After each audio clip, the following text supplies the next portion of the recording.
Demorou, mas tá saindo. Bora dar um rolê pela Serra Catarinense? Esse episódio conta com o apoio da For You Wines, sua curadoria de vinhos, e dos padrinhos e madrinhas do Simples Vinho. Para se tornar um padrinho, acesse simplesvinho.com/apoie.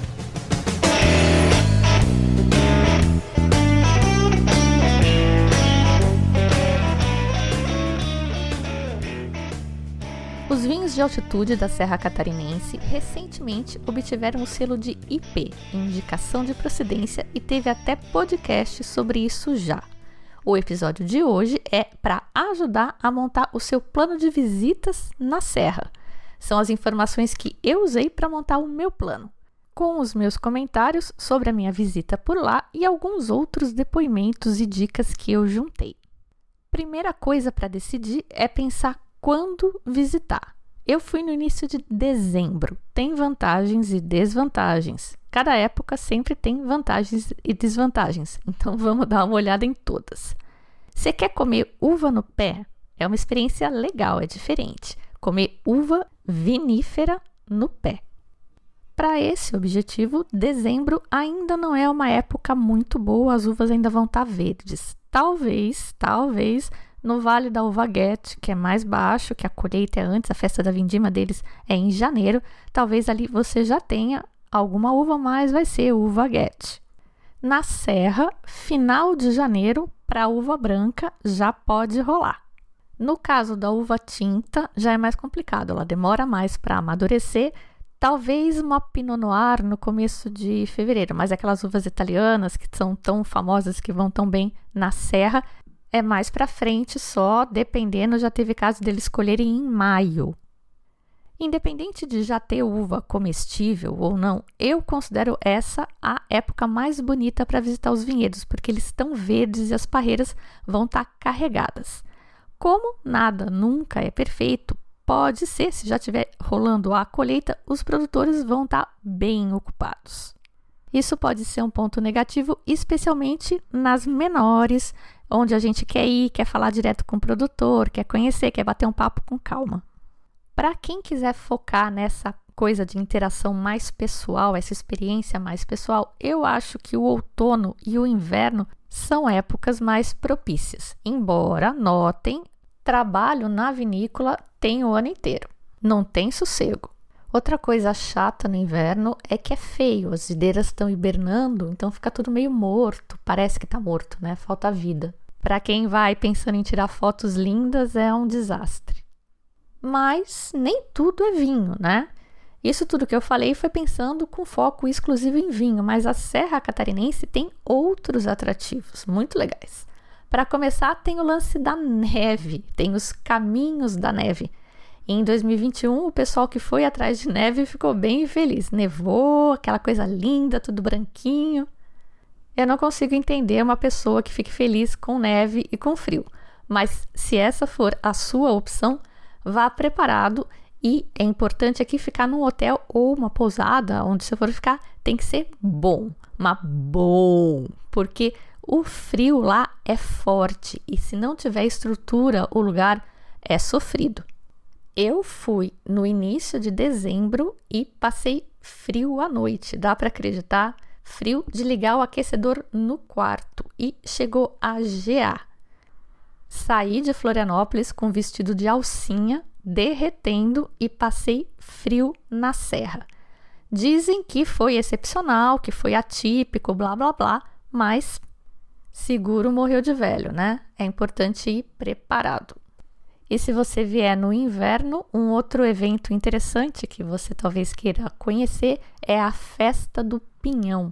Acabou de ser confirmada pela Prefeitura de Lages a 32ª edição da Feira Nacional do Pinhão. Vai ser nos dias 10 a 19 de junho, no Parque Conta Dinheiro. O inverno também é uma época boa para visitar se você curte aventura. As trilhas de montanha são tradicionalmente feitas no inverno. Essa é a melhor época por causa do clima seco. E tem muita trilha para fazer na região e tem muito canyon para visitar.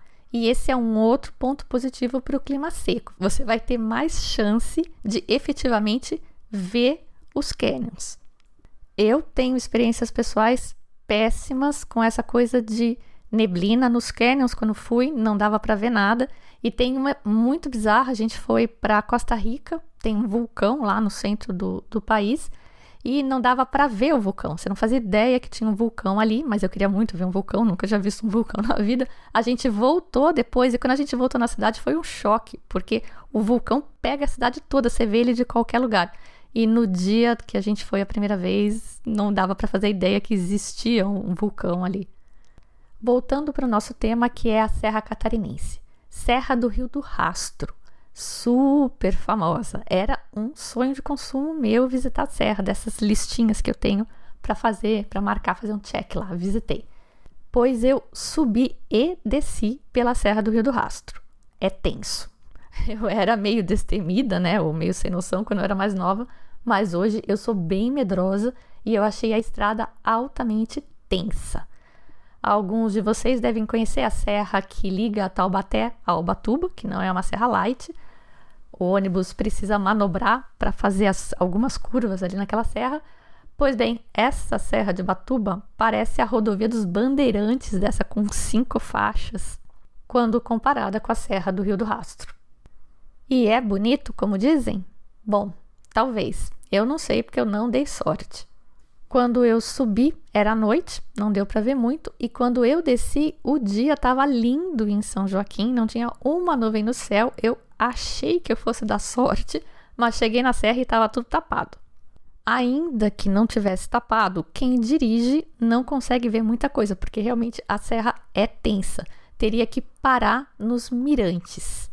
E para parar nos mirantes é melhor na subida, porque na descida ele vai ficar na sua contramão, ele fica sempre do lado de fora da pista. Você teria que cruzar a pista para parar no mirante e depois cruzá-la de volta quando você fosse retomar a descida.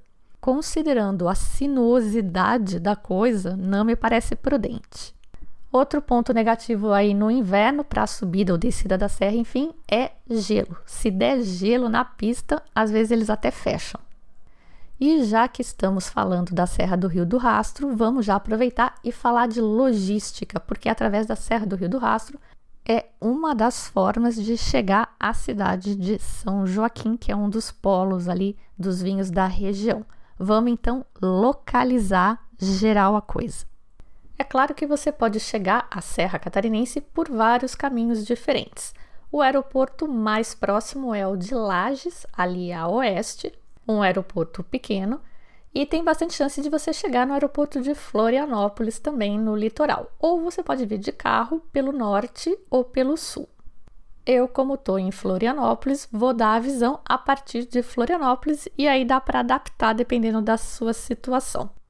A BR-101 é uma estrada que segue sentido norte a sul de praticamente todo o litoral leste brasileiro, do Rio Grande do Norte até o Rio Grande do Sul, e ela vai ser a nossa referência aqui para o passeio na serra.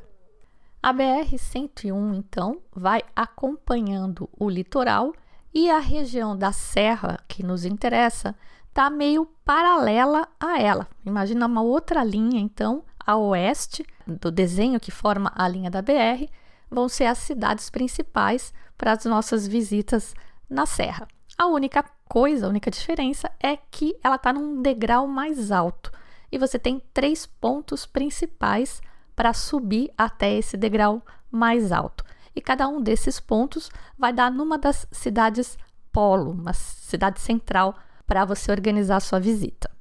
Essas 3 cidades principais, então, indo do sentido norte para o sul, são Bom Retiro, Urubici e São Joaquim. Bom Retiro é esse ponto, esse polo que é mais próximo de Florianópolis e é onde fica a vinícola Terra, que foi uma das pioneiras com essa ideia de enoturismo na serra. A história da Terra é meio que uma ramificação da Vila Francione, que é a grande pioneira, a grande idealizadora desse terroir de altitude. O projeto da vinícola é de 2013, embora os vinhedos sejam mais antigos, e aqui tem wine bar, bistrô e pousada. Com relação ao bistrô, tem que ficar de olho porque ele não funciona direto. Então, a programação começa no jantar da sexta-feira e termina no almoço do domingo. É só coisa para o final de semana mesmo. Com relação aos vinhos daqui, os destaques para o meu paladar são o Sauvignon Blanc e o Rosé. O Sauvignon Blanc eu acabei de ver que não tem no site, eu não sei se saiu de linha ou se acabou mesmo, mas quando tiver, se tiver, vale bastante a pena. Preço médio dos vinhos por aqui, R$ 150.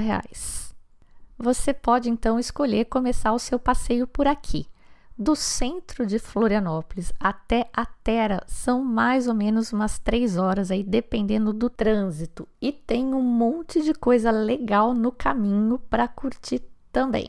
Logo na saída de Florianópolis, ali praticamente do lado da BR-101, na cidade de São José, você tem o Terraço Manfroy, que é um produtor pequeno, artesanal, terraço porque ele produzia no terraço, agora ele já tem uma instalação mais apropriada, mas continua sendo um produtor super pequeno, com um monte de tanque pequenininho, com variados vinhos e muito criativo.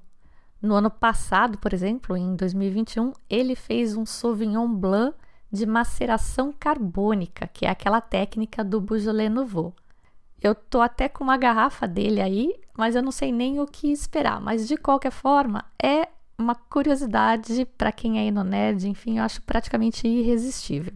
E além disso, é garantido que você vai ser atendido pelo dono, o Ellison Manfroy, em pessoa, porque, enfim, é uma vinícola de praticamente um homem só. Não tem estrutura, não tem nada, é aquela coisa bem intimista, ele não vai abrir 4 garrafas aleatórias e te oferecer. Provavelmente você vai provar coisas das barricas, que é o que é mais fácil para ele fazer, mas pessoalmente eu acho essa a melhor visita que tem. Mais ou menos no meio do caminho entre o centro de Florianópolis e a vinícola Terra, na verdade um pouco mais para lá do meio do que para cá, numa cidade chamada Rancho Queimado, você tem o Alto da Invernadinha Vinhos e Queijos. É um casamento perfeito. É um casal e o cara faz vinho e a mulher faz queijo. Match made in heaven. O foco principal do atendimento deles ao público é nos finais de semana, com visita, degustação, etc. Mas a lojinha fica aberta todo dia. Não fui, não conheço nem os vinhos, nem os queijos, mas achei interessante que um dos vinhos que ele tem lá no portfólio é com a uva Fiano, que ele chama de Fiano de Avellino. Fiano de Avellino DOCG é uma denominação de origem na Itália, na região de Avellino, que produz vinhos com a uva Fiano. Aqui no Brasil, quem mais eu sei que tem Fiano é a vinícola Legado, que fica ali perto de Curitiba, no Paraná. Um pouco antes dali, do Alto da Invernadinha, na verdade eu esqueci de falar, cerca de uns 30 minutos ali saindo do centro de Florianópolis, tem um pessoal que, segundo me informaram, estão fazendo uns queijos muito legais, inclusive com leite de búfala. Inspiração totalmente italiana e inclusive eles fazem burrata. Eu não consegui o contato lá, queria muito ter visitado, não consegui contato, não sei se eles fecharam na pandemia, mas fica aí anotado, porque de repente se você conseguir conversar, pode ser bem legal de visitar. Chama Mossari, com 2 s.com.br. Outra coisa bem legal para visitar, que fica a 10 minutos da Terra, logo antes de chegar na Terra, é a Casa do Mel. E por que é legal, né? Mesmo que você não goste de mel. Existe aqui em Santa Catarina, também no Paraná e no Sul, mas principalmente aqui em Santa Catarina, um mel com indicação de procedência. Eles ganharam o selo de IP no meio do ano passado, no meio de 2021, mais ou menos na mesma época que os vinhos de altitude ganharam o seu selo de IP. É o mel de melato da Bracatinga. Bracatinga é uma árvore, uma espécie arbórea brasileira, presente no país todo, mas predominante na região sul. O mel do melato da Bracatinga é fabricado pelas abelhas a partir de um líquido açucarado que um inseto chamado cochonilha produz ao se alimentar da seiva da Bracatinga. E isso só acontece a cada 2 anos, só nos anos pares. Os bracatingais são infestados pelas cochonilhas que se fixam nos troncos das árvores e se alimentam da seiva, excretando um líquido adocicado que é o melato. É esse líquido que fica depositado nas partes externas da planta que vai ser utilizado como matéria-prima pelas abelhas da espécie Apis mellifera. E a partir dessa associação é elaborado o mel de melato da bracatinga. Segundo análises feitas pelo grupo de pesquisa da UFSC, o mel do melato da bracatinga apresenta maiores quantidades de oligosacarídeos, que são substâncias que atuam como fibras no nosso organismo, minerais, nutrientes essenciais para o equilíbrio metabólico, além de menores quantidades de glicose e frutose quando comparados aos méis florais. E se você for fã mesmo de mel, um outro mel para provar por lá é o mel do canudo de pito, que é uma planta nativa da região de São Joaquim. Na verdade, ela é frequente em regiões com altitude entre 1.000 e 1.100 metros, que é super comum ali no Planalto Catarinense. O mel de canudo de pito já foi mundialmente reconhecido quando ganhou o concurso de melhor e mais doce mel do mundo no Congresso Internacional de Apicultura em Atenas, na Grécia, em 1979. E é agora o próximo candidato a ganhar um selo de indicação de procedência. A EPAGRE e a UFSC já estão buscando esse reconhecimento. E isso tudo foi só para chegar até a Vinícola Terra, em Bom Retiro, que é a mais pertinho de Florianópolis. Na Terra, como eu disse, tem pousada e tem o bistrô com um menu harmonizado de 5 passos. E se você estiver se sentindo aventureiro, tem por aqui também uma vinícola de Burato, DI Burato. Fica junto com o Hotel Fazenda Santa Mônica. Eles têm pousada e atividades de ecoturismo e eles plantam uvas, a Fiano inclusive vem daqui, e eles fazem vinho e fazem grappa também. Dali, em meia hora mais ou menos, você está em Urubici, que é a cidade fofinha, bonitinha, onde todo mundo tira foto na neve. Urubici é um daqueles 3 pontos focais que eu tinha comentado, né? Bom Retiro, Urubici e São Joaquim. Mas aqui não tem vinícola, o ponto forte é ecoturismo. E o ponto de chegada até aqui, desde a parte baixa lá da BR, é a Serra do Corvo Branco.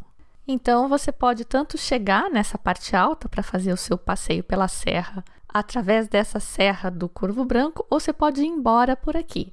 Ouvi dizer que tem gente que faz esse caminho, realmente sobe ou desce a serra e sobrevive. Eu não saberia dizer. Mas, se você não for muito aventureiro, como é o meu caso, estando no Planalto, você pode ir até o comecinho da descida da serra, só o comecinho, para tirar aquela clássica foto da estrada entre 2 paredões de pedra.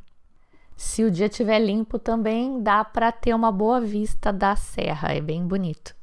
É nessa região, então, que você poderia visitar o Canyon Espraiado, com o seu famoso balanço infinito, mas tem que ficar de olho porque pode requerer um 4x4. Um caminho mais fácil é até a Cachoeira do Rio do Bugres, mas também são 20 km de estrada de chão meio punk. Um outro passeio que é bem bonito e que é fácil de fazer, não vai quebrar o carro, não precisa de um 4x4 nem nada disso, é o Morro da Igreja e a Pedra Furada. Mas olho que você precisa de uma autorização do ICMBio que você tem que pegar antes de ir no centro da cidade. Então presta atenção nesse trâmite todo para não perder a viagem. Aqui tem uma lojinha de vinhos que eu já ouvi o pessoal falando bem, mas eu não conheço, chama Serra do Sol. E eles fazem vinho. A loja funciona em horário comercial e pode render umas conversas boas. Parece que dá até para visitar o vinhedo se agendar. E para aqueles com o espírito desbravador bem forte mesmo, tem mais 2 produtores por aqui que talvez vocês queiram conhecer. A Casa Cervantes e a Vinícola Urupema. Eu só sei desses 2 nomes por causa de um daqueles mapinhas turísticos que eles distribuem nos hotéis e pousadas. Não ia nem comentar, mas Eles também constavam de um trabalho, uma compilação, na verdade, que o meu consultor preferido daqui de Santa Catarina, o Pablo Fernandes, fez sobre produtores, sobre vinhos de Santa Catarina. Então eu estou comentando aqui e vou deixar essa compilação do Pablo, que está muito legal, vai ficar disponível no site para quem quiser baixar. Tá bem completo esse trabalho dele, inclusive a dica do azeite e da mussarela é dele também. Para baixar esse documento é só ir lá no site simplesvinho.com. No post deste episódio, se ele não aparecer de cara para você, como dos últimos episódios, é só pesquisar. Tem logo ali na frente uma caixinha de pesquisa, você joga a palavra-chave lá, enter e tchau. A próxima cidade base ou ponto focal desse nosso passeio pela serra é São Joaquim. E aqui tem bastante coisa para visitar, você talvez queira se estabelecer por aqui no seu passeio. De Urubici a São Joaquim são 60 quilômetros, só que você vai demorar 1 hora para fazer. Mais ou menos no meio do caminho entre as duas, entre Urubici e São Joaquim, se você pegar a oeste, ali saindo da estrada principal, que é a SC 110, tem um cluster de vinícolas. Você tem a Sanjo, a Pericó, a Világio Conte e a Santa Maria. Világio Conte é um velho conhecido nosso, a gente já fez degustação online, a gente já fez podcast. Meu vinho preferido dele é o Arantione, é um vinho laranja, mas o pessoal gosta muito também do Teroldego. É um vinho tinto bem punk. Para chegar lá, tem um pedaço de terra que, se chover, parece que você só chega com 4x4. Então, vale a pena perguntar antes como é que tá a estrada. E para vocês não terem que ficar só acreditando em mim, né, na minha opinião, no que eu conto, no que eu falo, eu vou compartilhar a opinião de alguns ouvintes que me mandaram feedback das visitas deles. Mas isso depois do momento do patrocinador. Olá, ouvintes do Simples Vinho, eu sou a Camila Legei, sócia da For You Wine, mas também super fã desse podcast. E estou aqui por sugestão da Fabi, depois de uma conversa com ela sobre o próximo vinho da campanha que a gente faz semanalmente na For You. A gente chama de Quartas For You, porque acontece toda quarta-feira, e a gente seleciona um vinho e reduz o preço em 25% para estimular que as pessoas degustem, experimentem todos os vinhos que a gente traz. A próxima quarta For You, no dia 27, vem com o cru de Beaujolais, o Fleury do Dominique, feito de vinhas velhas, vinhas de Gamay da época que o bisavô dele fundou o domaine, lá por 1900. E isso tudo foi o nosso papo, eu com a Fabi, ainda comentando que essa vai ser uma oportunidade maravilhosa de degustar um vinho que certamente é o melhor exemplar daquela AOC. E isso se dá através de um trabalho muito cuidadoso que a gente faz com muita dedicação, muito carinho, e que envolve um comitê de especialistas liderados pelo Dirceu, que vocês já devem conhecer até pelos últimos episódios, o único Master of Wine de língua portuguesa, que afinal é brasileiro e, particularmente, eu acho que a gente deve se orgulhar muito disso.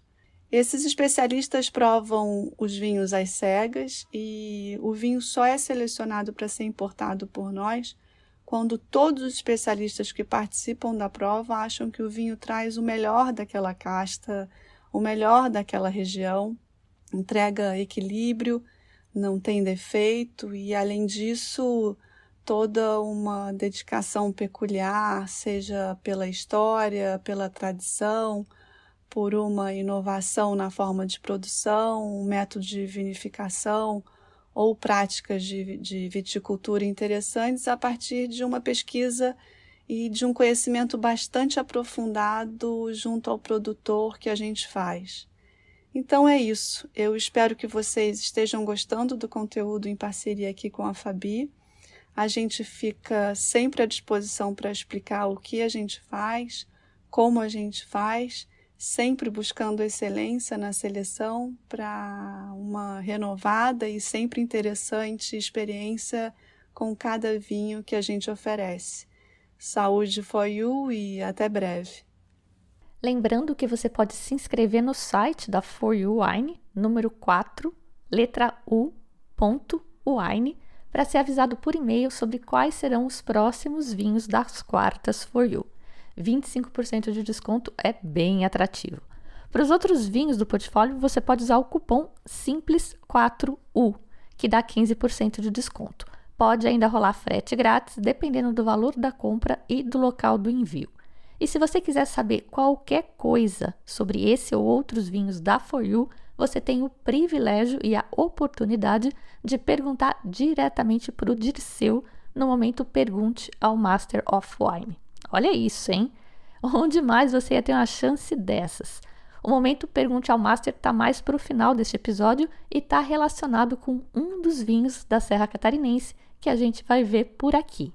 Vamos voltar para a Serra então, com o depoimento do Humberto Proença, xará do Humberto Conte, sobre a visita dele a Világio Conte. Olá, Fabi. Meu nome é Humberto. Eu sou ouvinte assíduo e padrinho do Simples Vinho, né? Primeiramente, eu gostaria de te agradecer pelo convite para poder contribuir um pouquinho com o teu podcast e para falar um pouquinho sobre uma visita que eu fiz em julho do ano passado, à vinícola Világio Conte, que fica ali em Pericó, né, na vila de Pericó, que está entre Urubici e São Joaquim. Bom, através do seu contato, né, com o Humberto, eu acabei agendando a visita com ele, mas o Humberto não ia estar na vinícola. E aí ele me passou o contato da Camila. A Camila é a enóloga responsável pela vinícola Világio Conte e ela nos recebeu lá na visita.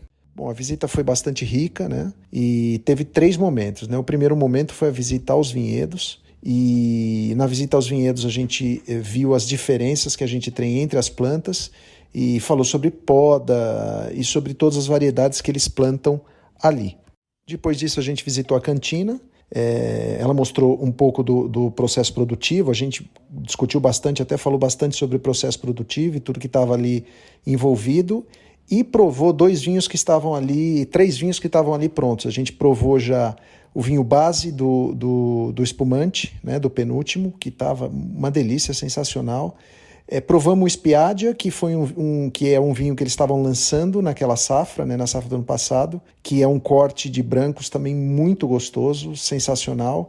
E provamos também o Arancione, que estava quase pronto ali, que também estava muito bom. Bom, a terceira parte da visita foi na adega. E aí na adega deles o que é que a gente provou? Bom, a gente provou o Ribolla Gialla, aquele branco envelhecido em barrica, né, que passa até por batonagem, um branco muito gostoso, muito diferente, eu gosto bastante desse vinho. De tinto, a gente provou o Pinot Nero, que eu achei muito gostoso também. Provamos o Montepulciano, que para mim é um dos que eu mais gosto da vinícola, né, que é o Donguino. E provamos também o Pinholo, que é o top da vinícola e também um vinho bastante encorpado, mas muito, muito gostoso. Bom, para fechar a visita ainda compramos várias garrafas de vinho, com preços ótimos, né, bem melhores do que os preços do site. E em resumo, assim, a visita muito legal, muito pessoal. A Camila foi muito legal, muito receptiva com a gente, então recomendo mesmo que se vocês estiverem por ali, que vocês façam essa visita a Világio Conte, que foi muito, muito legal, tá bom? Espero que vocês aproveitem as dicas, um abraço. O áudio do Humberto tá caprichado, né? É que eu pedi para ele escolher o ponto alto da visita e mandar para mim. Já o Leonardo foi mais espontâneo, mas eu deixei o áudio dele porque ele está contando da dificuldade que foi chegar lá na Világio Conte. No outro dia nós fomos na Világio Conte, logo cedo. Foi uma das visitas que eu mais gostei porque foi a mais autêntica mesmo. Até lembrei de você que você tinha falado, geralmente essas são as melhores. Até perguntei para ela, lembro que a gente conversou no dia anterior, se dava para chegar e tal. Ela falou que tava de boa porque não tinha chovido nos últimos 2 dias, então dava para ir numa boa. O problema era só se chovesse, enfim, para ficar esperto nos dias. Foi um pouco difícil de achar a Világio, mais ou menos, na verdade. A gente meio que errou o caminho, porque você pega uma estradinha de terra e tal, mas se você seguir as placas da Pericó, você chega lá, porque elas são meio que uma do lado da outra. Pericó a gente acabou não indo, porque isso era segunda-feira, a Pericó não abre de segunda. Essa é a mais longe da cidade, dá uma meia hora, mas super valeu a pena a visita. A gente chegou lá, aí veio a enóloga, atendeu a gente, foi super legal. fez a degustação com a gente, ela até tomou uns goró lá com a gente. Abriu uns 5 vinhos que ela abriu ali pra gente provar. Foi super atenciosa, mas foi super legal, assim. Mostrou pra gente a parte que eles estão criando meio que atrás da casa, estão fazendo um salão também, onde vai ser tipo um wine bar e tal. Pelo depoimento do Leonardo, vocês já viram que a Pericó, fica ali do lado, a vinícola Pericó, ficou famosa o ano passado por causa do vinho Juliette, que é o mesmo nome daquela menina que ganhou o BBB. Mas esse é um vinhozinho, simplesinho. Eles têm vinhos mais interessantes, inclusive eles têm solo de granito, que dá aquele toque de mineralidade no vinho. O negócio aqui tem uma proporção mais industrial, comparado com os outros produtores, que são todos pequenininhos. Eles produzem cerca de 120 mil garrafas por ano. As visitas são padronizadas em horários fixos. Às 11, às 13 e às 15 horas, não tem papo. Eles têm o wine bar, almoço harmonizado eventualmente tem datas pré-definidas. E segundo o site deles, no momento eles estão funcionando de quarta a sábado só. Uma curiosidade sobre a Pericó é que eles usam lhamas para fazer o controle das graminhas. Lhamas peruanas. Leonardo falou que você chega lá em meia hora e que é longe. Na verdade, você chega lá em quase 1 hora. Seja isso vindo de São Joaquim ou de Urubici, mesmo tempo, meio do caminho quase exato.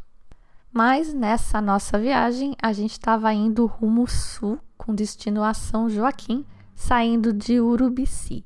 E ali então, mais pertinho de São Joaquim, a gente tem a Piccola Fattoria, um projeto pequenininho, piccolo, como o nome diz, que agora eles têm até um deck lá para fazer piquenique, tá bem bonito, mas na época que a Maiana Mesquita me pediu dicas, eles ainda não tinham nada pronto, mas mesmo assim eles concordaram em recebê-la. E olha só o feedback que ela me passou na volta. Oi, Fabi. Obrigada por ceder suas dicas e planejamento da Serra Catarinense. A Piccola Fattoria foi o ponto alto da viagem. Thaís e Joiomir foram fofos e muito corteses. Tivemos uma experiência personalizada e incrível.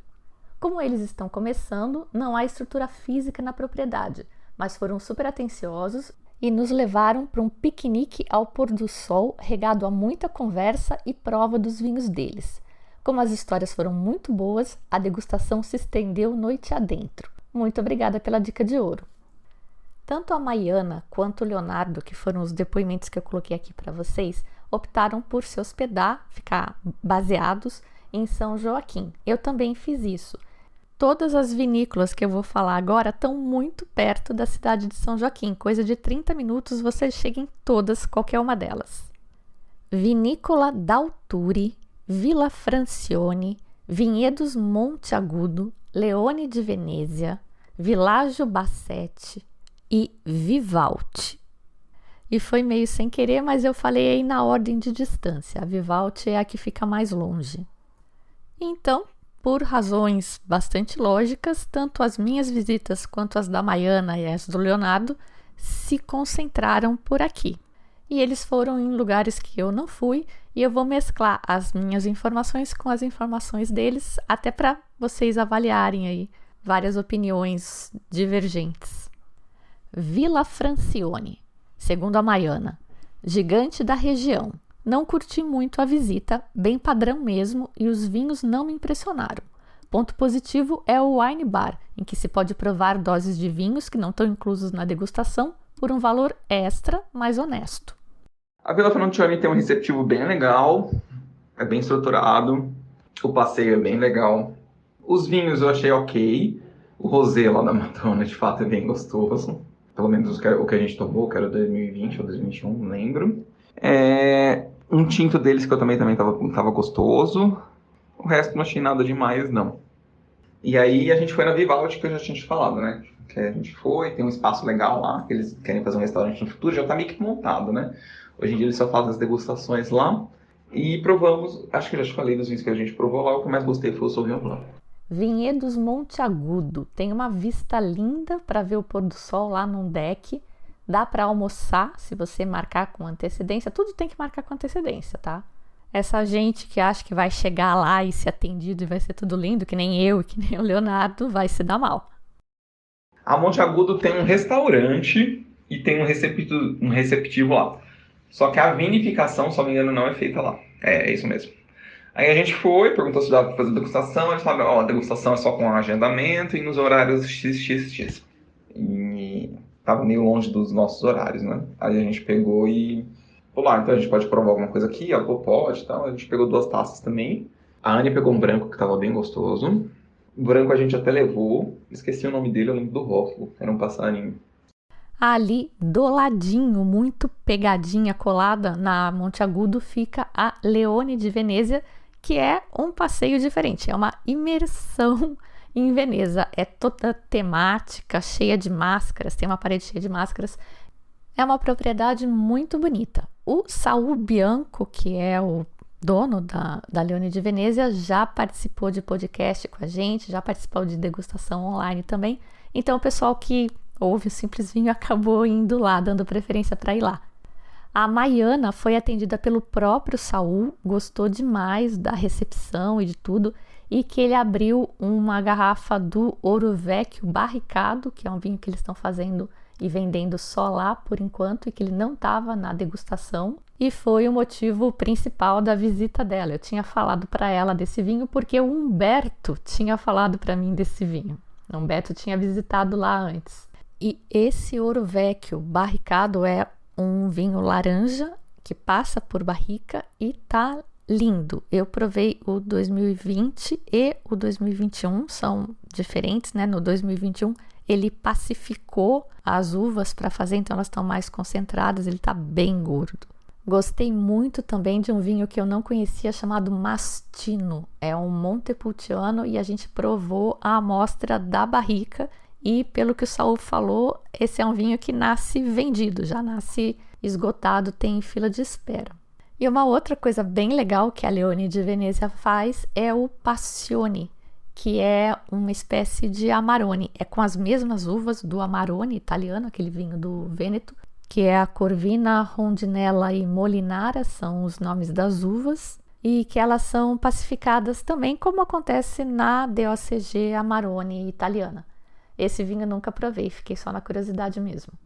E falando em vinho de uva passa, o Pergunte ao Master de hoje é sobre isso. A dúvida faz referência ao vinho Appassimento Balloon 2020, um blend das uvas Lambrusco, Montepulciano, Negro Amaro, Sangiovese e Uva de Troia, um vinho da Puglia no salto da bota italiana. Olá, Disseu. O meu nome é Giane. E com relação ao vinho feito de uva pacificada, eu tenho uma dúvida que pode ser até básica, que é, se você pacifica a uva e ela fica seca, como é que você vinifica? Você acrescenta água? Outra coisa, por que você acha que um produtor optaria por fazer esse processo de pacificar uvas num lugar tão quente, que é a Puglia? Isso não aumenta muito o álcool, já que o mundo está numa tendência de baixo álcool? Obrigada. Olá, Giane, e obrigado pelas suas perguntas. E a primeira dela é que se a uva pacificada fica seca, como vinificar? E se é necessário acrescentar água? Bem, dependendo da uva, esse processo de apacimento diminui entre cerca de 30% a 50% do volume de água. Então, após a prensagem, ainda há suficiente líquido para iniciar a fermentação e não há necessidade de acrescentar água. De fato, é ilegal na maioria dos países acrescentar água no mosto.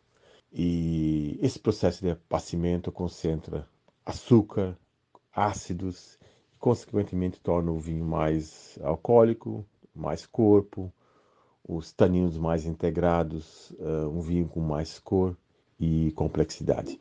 Um grande clássico feito dessa maneira, um grande exemplo, um exemplo que vem na minha mente seria o Amarone do norte da Itália. Então, a sua segunda pergunta é por que um produtor de uma região tão quente opta em usar esse mesmo processo? E a resposta é que, apesar de haver uma tendência mundial em busca de vinhos menos alcoólicos e com mais frescor. Existe uma grande demanda para esse estilo de vinhos feito através desse processo de apacimento. E eu noto isso em certos mercados. Então, por que fazer isso em Puglia? Simplesmente é para suprir demanda. E como o clima ajuda, e Puglia não comanda os preços de um Amarone, esses vinhos oferecem excelente custo-benefício. E para o paladar do brasileiro que aprecia vinhos encorpados e frutados como um Cabernet do Chile ou um Malbec da Argentina, eu tenho certeza que irão apreciar esse estilo. Podemos considerar esse vinho como um passo acima em nível de sofisticação. Tem a elegância do velho mundo, tem a exuberância de fruta de um clima quente e certa complexidade proveniente desse processo de apacimento. Nesse contexto, o Balloon já é um sucesso e eu tive a oportunidade de observar a reação das pessoas aí no Brasil dias atrás. O rótulo é diferente, é muito bonito, parece um presente e é simplesmente impossível esquecer do vinho e do rótulo. E a última pergunta seria se isso não aumenta muito o álcool, visto que a tendência é para vinhos menos alcoólicos? Sim, o processo aumenta, mas não muito. O álcool é moderadamente alto, nesse caso, 14,5, mas está suportado por uma boa acidez, tem bastante fruta, e eu acho que é uma questão de harmonia. O vinho tem todos os seus componentes muito bem integrados, e o preço é uma fração do que custaria um Amarone. Então vale a pena degustar e devido ao seu perfil pode ser apreciado sozinho, mas é também bastante versátil na mesa, pode se harmonizar com churrascos, carne em geral, carne de caça, massas, risotos, pizzas, queijos, hambúrgueres. É um excelente vinho. E quem não teve a oportunidade ainda de degustar, eu recomendo. Só não espere muito, porque não existem muitas garrafas aí no Brasil. Tá bem? Obrigado por suas perguntas e saúde! Deem uma olhada nesse vinho no site porque ele é lindo mesmo. O rótulo parece um embrulho de presente super diferente. E tenho uma boa e uma má notícia agora. O preço dele é ótimo, R$ 124,00. E a má notícia é que ele já passou pela quarta For You. Então não vai rolar 25% de desconto, pelo menos não tão cedo. Mas tem sempre o cupom Simples4U. Uma má notícia e duas boas, vai? Balanço excelente. Bora terminar o nosso passeio pela Serra Catarinense. Próxima parada, Vinícola D'Alturi, nas palavras da Maiana. Uma surpresa agradável, apesar de um problema interno na hora da nossa reserva. Havíamos reservado o Sunset, mas alagou uma parte da estrutura pela chuva e impossibilitou essa modalidade. Mesmo assim, staff cortês contornou com muita educação e atenção o ocorrido, nos conduziu à degustação com doses extra de generosidade. A taça do Malbec 2020, servida pelo irmão do dono, dava quase meia garrafa. A estrutura é imensa, lindamente decorada e só crescendo em serviços ofertados. Já tem restaurante e bar, hospedagem, campo de golfe e outros estão em construção. Dos vinhos, experimentamos um Viognier, muito delicado, um pouco doce, mas agradável, um Montepulciano redondo, aveludado, perigoso de tomar porque desce fácil, e um Sangiovese mais estruturado que os da região, com mais corpo, mais álcool e, segundo eles, com potencial de evolução de mais 10 anos. Passa por barrica também 15 meses, eu acho. E lá eles têm uma receita diferente de Amarone, ideia do proprietário, um boliviano. Eu não faço ideia de qual receita seja essa. Eu fui lá também, mas só pro almoço. Eu não fiz degustação, não me apresentei como simples vinho, não encontrei ninguém. Eu fui só almoçar mesmo. O lugar é gigante, realmente muito bonito. Por dentro, por fora eles estão em construção ainda. Mas por dentro é muito bonito e só tinha eu. O restaurante inteiro só para mim. Eu não pedi o almoço harmonizado. Eu acho que é muito vinho. Você visita a vinícola de manhã, toma vinho. vai ao almoço com vinho, com bastante vinho. Depois vai de tarde com mais vinho. Para mim é muita coisa. E ainda por cima a gente estava dirigindo, né? Então a gente pediu os almoços e pedimos vinho por taça. Uma taça de branco e uma taça de tinto. Ambas muito bem servidas. A gente compartilhou em 2. Para mim foi mais do que suficiente. O meu marido, que era o titular das taças, né? No almoço as taças eram dele e eu dei só uma bicadinha. Depois dali a gente foi no Village Bassett e ele nem quis tomar vinho. Para vocês verem que não é porque eu sou menininha, pequenininha, que bebo pouco, que é muito vinho. É muito mesmo. Muito bem, Village Bassett pela Maiana. Também tivemos a sorte de sermos só nós e o Sr. Eduardo Bassett. Nos explicou tudo em uma conversa direta e bem leve, muito interessante.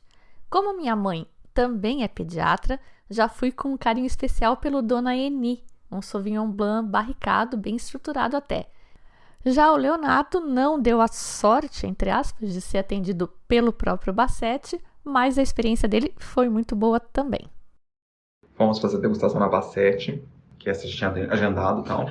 Gostei da degustação, achei bem interessante da Bassett. A moça que atendeu a gente era super legal, tinha uma experiência boa com vinhos e tal.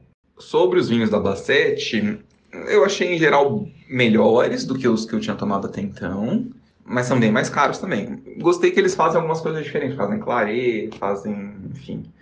Achei interessante, mas eram todos vinhos bem mais caros, tipo 120 para cima.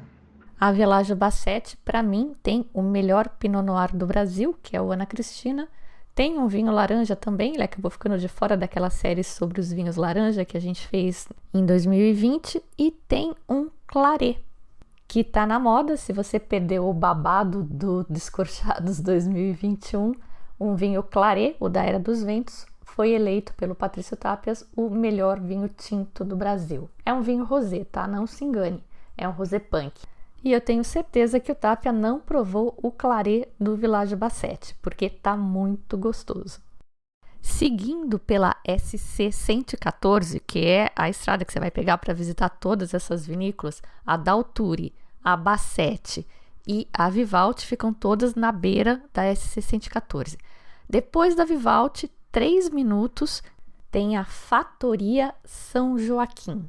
E o Sangiovese deles, o Terço 2020, foi eleito o terceiro melhor Sangiovese do Brasil em 2021. Para dar uma ideia dos concorrentes, em primeiro lugar ficou o Roberto 2017 da Village Bassett e o Sangiovese 2019 da Valmarino ficou em segundo lugar.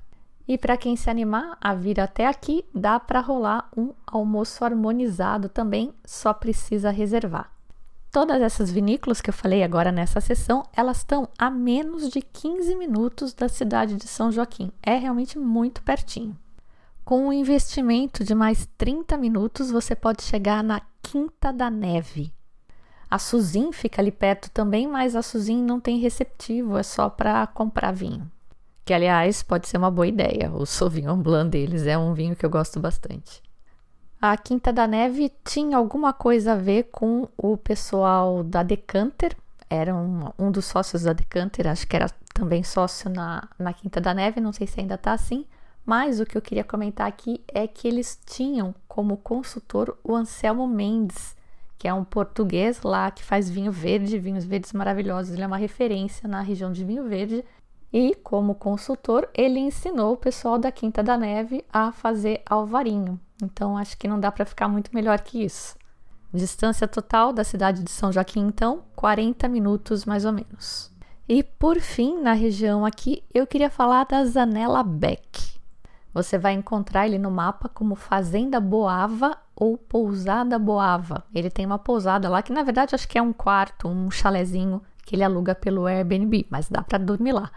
São uns 20 minutos da cidade de São Joaquim, 2,5 hectares de vinhedo, pequenininho, a 1.340 metros de altitude média, acho que é um dos mais altos por lá. É um produtor de estilo mais natural e ele faz um vinho laranja de Itália que eu encomendei já, tô louca para conhecer, encomendei, mas não chegou ainda. Quase chegando em São Joaquim, a 3 minutos da cidade, a gente tem a vinícola Hiragami e o enólogo lá é o nosso amigo Arlindo Menossim, da Cão Perdigueiro, tem podcast com ele também, porque ele tem vinho laranja. A Hiragami, a rigor, não tem estrutura nenhuma para visitação, mas se você der sorte de o Arlindo estar por lá, talvez role um bate-papo bem legal. Eu não dei essa sorte. E por perto, aí numa proximidade logística para você visitar numa pernada, é isso aí que tem. O resto, que não é resto, as outras vinícolas, começam a ficar mais longe e espalhadas pelo estado. Então você tem algumas conhecidas como a Világio Grando e a Abreu Garcia. A Abreu Garcia talvez até dê para visitar, ficar umas 2 horas de São Joaquim. Mas a Világio Grando é longe mesmo. Você tem a Crans em Três Itilhas. Três Itilhas é a cidade onde se instalou uma turma de austríacos que chegou no Brasil lá pelos idos dos anos 1930. E meu sogro, o Sigmund Knolseisen, veio nessa leva. Seu Zig, como ele ficou conhecido, completaria 100 anos agora, em 2022. E fica aqui então a minha singela homenagem. Por lá você tem ainda a Vinícola Panseri, Viel, a San Michele, que é uma que faz um Nebbiolo. Eles ficam em Rodeio. E tem outras também, e elas estão listadas nesse trabalho que o Pablo Fernandes fez e teve a gentileza de compartilhar conosco, e eu vou deixar disponível no site, no post deste episódio. Faltou falar da Casa do Vinho, que é uma loja de vinhos, mas ele também compra vinho por aí e engarrafa e vende com o rótulo dele. Tem em São Joaquim e tem em Urubici. Na Casa do Vinho você vai poder comprar vinho dos lugares onde você não conseguir ir, que você não conseguir visitar. Certamente não tem tudo, mas tem bastante coisa. E é isso. Vou fazer um daqueles mapas com tudo anotadinho lá no Instagram. Aproveita para curtir, salvar, comentar, enviar para quem vai planejar essa trip com você. Compartilhe o podcast também, avalia no agregador que você usa para ouvir. Vocês sabem que isso me ajuda muito, não custa nada. E até ajuda também quem tem interesse por vinho e ainda não me conhece. E se você quiser participar do podcast, tiver alguma dúvida, manda para mim. Aproveita a parceria com a For You Wine e pergunta logo pro Master. É realmente um privilégio esse acesso que eles estão dando pra gente. Ou me manda só um oi, um beijo, me marca no Insta quando você estiver me ouvindo. Cara, isso faz meu dia, vocês não fazem ideia. Eu sou a Fabiana Knolseisen e vou ficando por aqui com um simples vinho. Tchim, tchim.